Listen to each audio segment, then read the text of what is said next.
want to talk to you today about gold. Where's gold going in 2017? And here's the answer. Up, baby. And that's why. That's why. Actually, it's a little bit more complicated than that, you would think. I mentioned this yesterday in the panel, that I was one of those people, there weren't many of us, I think, who thought Trump would be bad for gold. And it turns out that I was wrong, then I was right, and now I think, thankfully, I may be wrong again. If Clinton would have won, the story for gold would have been much cleaner. Basically the same policies that led to the resurgence in 2016, and really even going back further, the whole monetary inflation argument, the kind of moribund U.S. economy, low growth, the need to rely on quantitative easing, money printing, low interest rates, all of that would have been in place. That would have really benefited gold and been a real boost to gold. Trump, I thought his policies, economics on the economy, his economic policies were generally more pro-growth, and I think that's still true. I think we're probably going to see better growth in the U.S. economy, and to me that was negative for gold. But I think we're starting to see some other things come out of Trump, and we'll see different things on a daily basis, even intradaily, depending on the tweets, of course. But it's going to be a more complicated story, but looking into it more and reading the tea leaves and seeing what they've been saying, I think it's going to be a story that actually could be more conducive and more bullish for gold than if we would have just had Hillary Clinton in. So let's go on look over some of the factors why I'm bullish under a Trump administration going forward. First, of course, the Trump tweets. I'm not a big believer in geopolitical issues, geopolitical concerns being long-term drivers for gold. I think gold, over the long term, to have a bull market, a really secular bull market, it's all monetary. It has to be based on some monetary trends. That said, you don't know what's going to come out of Trump's keyboard, and you don't know what he's going to say. So I think this will be somewhat supportive. I think there are a lot of people in the world that are rightly or wrongly worried about Trump, and perception is reality. And if there's enough people worried, then it is a thing, and it is a thing that can help support gold.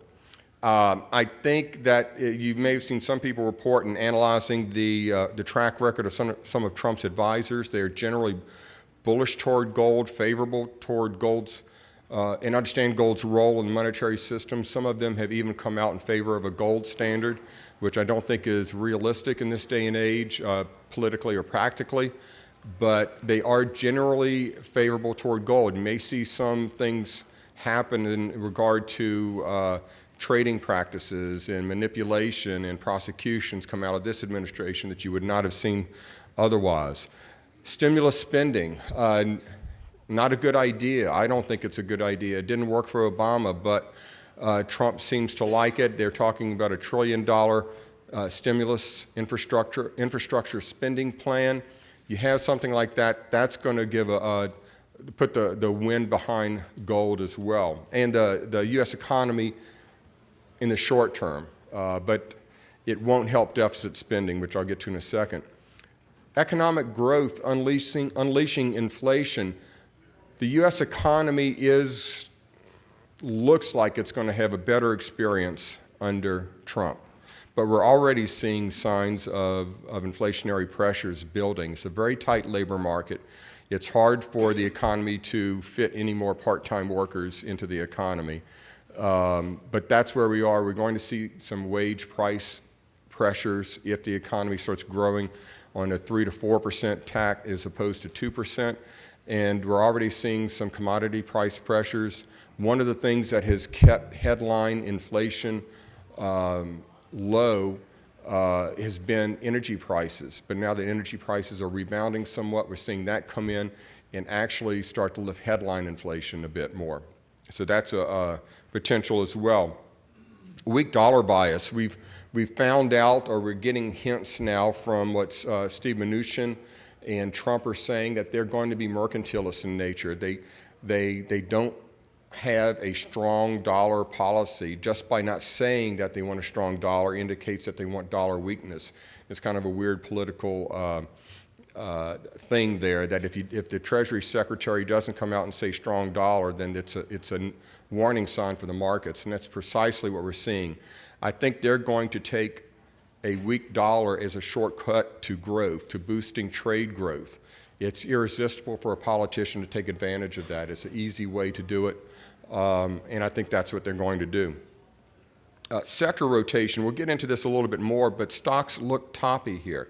They've had a tremendous run since the election, and the dumb money is starting to really plow in. The smart money is nervous, and from a sentiment basis, it's really looking toppy here. If we do have a correction in the stock market, we're going to see a sector rotation into gold, and the stock market does have can have an effect on the U.S. economy from a sentiment basis, and that could get the Fed to loosen up and maybe not have the 4 rate hikes this year that they're expecting. And that's the most important thing, I believe, is the Fed's inclination to allow inflation to outpace rate hikes. They really want to overshoot on inflation. And they have a 2% target, but they've already said that they're okay with overshooting on inflation and not that scared of it. They're more scared of deflation, and they want inflation to start getting some monetary velocity going in the economy, and they wouldn't be averse to seeing it overshoot the target. But here's the deal. They're expecting, or they're saying that they're going to have 3 or 4 rate hikes, more rate hikes this year. They said that last year they only squeezed 1 in at the very last minute. The year before, they only squeezed 1 in at the very last minute. So they're trying to regain credibility, but they really don't like hiking rates, and they're looking for reasons not to do it. I think there's some cynicism well placed in the market that they'll be able to get 3 or 4 rate hikes in this year. But there's still, inflation is already at 2% at their target, and they're willing to overshoot it. And on the headline rate, on the Fed funds rate, that means we would have a couple more years at least of negative real rates. And that is the real bullish factor for gold. That said, let's take a look at where we've been and kind of look at the history, and I'll go over some technicals for you as well. Obviously, this is a long bull market that we had in early 2000s, the peak, and then back down here. 2013 was the big hit there for gold in an orchestrated attack on the metal, and it hasn't recovered since, or at least not to those levels. Here we see the swings that we have. I put this chart up so you can see that there's volatility even on the upswing. There's a lot of volatility in the gold market, and you can have 15% gains, 15% losses, and then still maintain the trend. This meant, of course, this meant, of course, that in this decline, we had a lot of false starts. In this run in 2016, there was a good argument to be made that it was just another earlier false start like this one, and that it was going to peter out. The generalists that came in the market looked at the charts and said, this is a great buying opportunity, and all of us who have been invested in this sector for years and even decades were more cynical, and unfortunately the people who came in from the outside made the most money because they bought while we thought the market was going to peter out again, or at least while I did. So let's look at this a little bit of symmetry. When the Fed came out and started to really hint that they were going to raise rates again in December of 2016, it became apparent to everybody that, and I jumped on board this bandwagon right at the beginning, that we're going to see a replay. So this is what happened. 2015, that's the rate hike. We see what gold did throughout the year. Then it settled back down like it did here. And then we had another rate hike. And here we go back up again. The symmetry is obvious. Now, simple stories don't always work out, but this one, so far, knock on wood, is working out as it did in December 15. As we can see, here's gold dropping down from the election right here, dropped down, and then took off again so far. So how does this compare to last year? We get the feeling that if we're not if history is not repeating, well, it's at least rhyming pretty closely. And in fact, it is. This is a chart that I had prepared by my friend Ron Grease at thechartstore.com. Basically, it rebases gold to the date to zero, actually to 100, at the date of the Fed rate hikes, December 15, December 16. And you can see the pattern is pretty darn close, about as close of a correlation as you can see. So far, we're replaying what we had last year. The question is, are we going to see it happen the rest of 2016 or for a good ways into 2016 and really have the kind of rally that we can all profit from like we had last year? Here we'll look at the gold bugs index 1 year. You look at the rebound. That's been apparent. But let's look at the venture exchange over 18 months. You see the long, slow slide, the bottom, and then that great, great run there through July, August of this year, and the profits that were made, the slide down, and then the recovery. But let's drill down a little closer to this. This is what I mentioned yesterday in the panel, that there's been a stealth bull market in the venture exchange index. And keep in mind, this is not a pure proxy for these juniors like you have out in the hall there. There are a lot of different companies, small cap companies in the venture index, but there's not really a good proxy for the mineral sector of the venture index. So just using the venture index, however, we see that from that decline from the election, we've already, in the span of couple of weeks, really, regained everything that we had lost since the election and then some. So there's been this really big run that's kind of taken everybody by surprise. If you look at some specific companies, you come up with these examples of companies that went up 30, 40% in a matter of a few trading sessions toward the end of the year in early January. That's what I mentioned yesterday as well, is a bit of an opportunity if you can find companies that have not moved yet, or have not moved. Every company, all of these juniors just about have moved to some degree. But if you can find a company that's only moved 15% or so in this run, it's a relative bargain at least, especially if they have good identifiable resources and a good story going forward. I want to go over some technical things that I look at for the market. The dollar, as we can see, had a ceiling around 100 for a good while, and I actually thought there was an untold or unwritten agreement among the central bankers that they would talk the dollar down when it got to 100. Didn't happen this time. It broke through, but it only got to about 103, not too much further, and now it's come back. And the key here is that the dollar is about to broach its 50-day moving average from the upside, falling. As we're about to see in a minute or two, very recently, gold and silver both broke through their 50-day moving averages from the underside. So it's an entirely different story. Dollar down, metals up over the last few weeks. This is, I use a 14-week stochastic for gold as a momentum indicator. The key point here, if you look at the decline from 2011 through last year, these peaks, you never really got enough momentum toward the top. You had sharp peaks. Every probe higher was immediately curtailed and it went right back down. So you didn't have the kind of momentum. And if you look at this, back in 03, 04, 05, 07, and even the 09 to 011 range, you have these extended periods where that stochastic is above 80. And that's when you can make an awful lot of money because you can see what these corresponded to, these types of uptrends. And that's when you make a lot of money in the metals, yes, but in these junior shares, you can really take, or even a shotgun approach works because all of these companies really take off to the upside in that kind of a market. What we see here is that we just had that in 2016.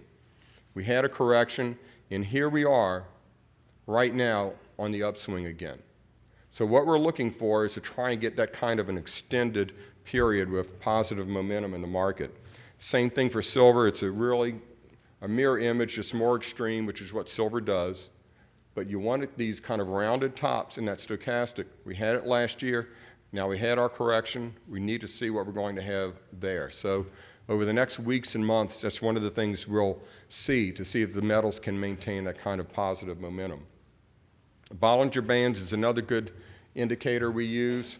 Right now, we're coming up off of a bottom, but pointing back to what I said before, gold has just broached its 50-day moving average, a good technical indicator from the bottom. Silver doing the same thing. It's broken through its 50-day moving average. It's not quite duplicating neither one of them, the situation we had last year, because here we had a period of low volatility. The bands pinched.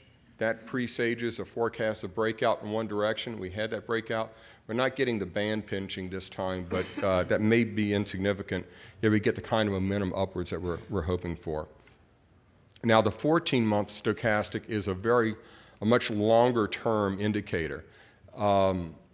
It shows big shifts, secular shifts in the markets.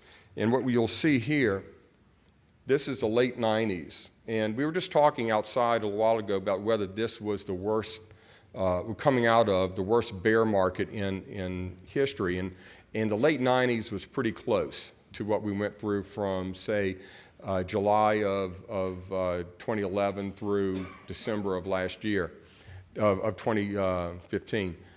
Pretty close in duration, and there are a lot of similarities. But look at this long period of malaise, and then the upswing, and then a long-term bull market. We had that long period, we had that bottom, we came off of it. So what we need to see is this stochastic start up, stay, not fall much further, but stay in this area. So the story is yet to be told. We don't know whether this run is going to be a longer-term thing. I think there are a lot of fundamental and technical indicators that it will be, but again, it remains to be seen over the next few months. Copper's the same way. As you can see, this long-term stochastic, we have major bottoms. It never had the kind of bottoms that we had in the precious metals, but this is a bit of a long-term bottom, and we're on the way up. So as I believe Eric mentioned earlier, copper is looking good. Kind of surprisingly, it is looking good. And that helps. Out of all the base metals, that helps the precious metals the most. Because a lot of these deposits are copper-gold deposits, especially the porphyry deposits, so you can get some excitement and exploration with higher copper prices as well. Gold is cheap relative to stocks. If you look at where the gold, this is the gold to S&P 500 ratio. Back in 2007, 2008, it was cheap. It's about the same levels right now. It's historically and relatively cheap. And as I mentioned, stocks are toppy. Here it's in the danger zone. Investors, intelligence advisors, sentiment, which is basically bulls minus bears. Whenever it gets to 40%, it's a danger zone. And that's what we're seeing right now, a danger zone. Sentiment Traders comes out with a chart where they chart smart money and dumb money. I didn't put the smart money up here, but the smart money's worried, and the dumb money, as they indicate here, and frankly, I don't know how they determine that. They probably talk to these people and determine it pretty quickly. So dumb money is ebullient and positive, and you don't want to be with the dumb money, however it's defined. So the big story is real interest rates. Rates are rising, but so is inflation. Inflation will rise more quickly than interest rates. We can never have a normalized interest rate environment. Again, we just can't afford it in the U.S. because of the debt burden that we have. Negative real rates are very bullish for gold. As you can see from this chart, they trade inversely to gold. Gold trades inversely to real rates. And real rates are negative, it's bullish for gold. CPI, inflation, is already at the Fed's 2% target. That's way down here. It didn't move much, but it's already at the target. Look at the kind of upside you have on inflation. I don't think we're going to get 6-8% inflation, but 3 to 4% inflation means we're going to have negative interest rates, negative real rates for really the foreseeable future, for years to come, because the Fed will not be able to get interest rates to 3 or 4% anytime soon. The real rates are falling. This is the rate curve 52 weeks ago, 4 weeks ago, second week in January. They're falling. This is almost to 5 years out, they're negative. They should remain negative for years to come. This is a UBS predicts that real rates will remain negative through September of, through 2017. Interestingly, the Federal Reserve Bank of St. Louis is predicting negative rates through 2019, negative real rates through 2019, and is in fact arguing in a position paper for negative real rates.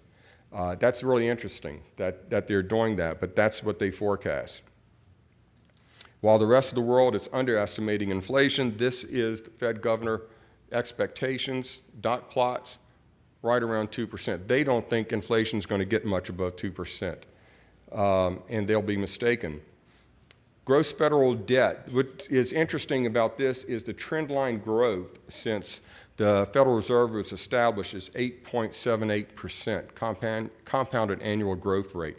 At this rate, the federal debt, which is now right around 20 trillion, is 25 trillion by the middle of 2019, and by the middle of 2021, it's 30 trillion. That's how quickly it's growing. The purchasing power of the US dollar is already down. It's already lost 87% of its purchasing power since the mid-1960s. The dollar has already collapsed within our lifetimes. A lot of people don't realize that. They say it'll never happen to the dollar, but in fact, it already has. And I'll end with this. Real inflation-adjusted gold, we look at the 1980s, January 1980, $850 is being the nominal peak of that bull run. That actually, in today's dollars, we'd have to get to $2,636 to equal that.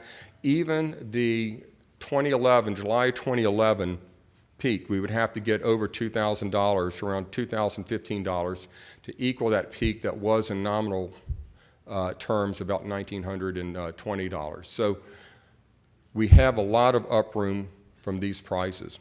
Again, the picture is more complicated now than it would have been if Hillary Clinton would have won. It's more complicated under Trump, but I really think that there are a lot of factors that can come together under the Trump administration to make this an even more bullish environment than we would have had under Hillary Clinton.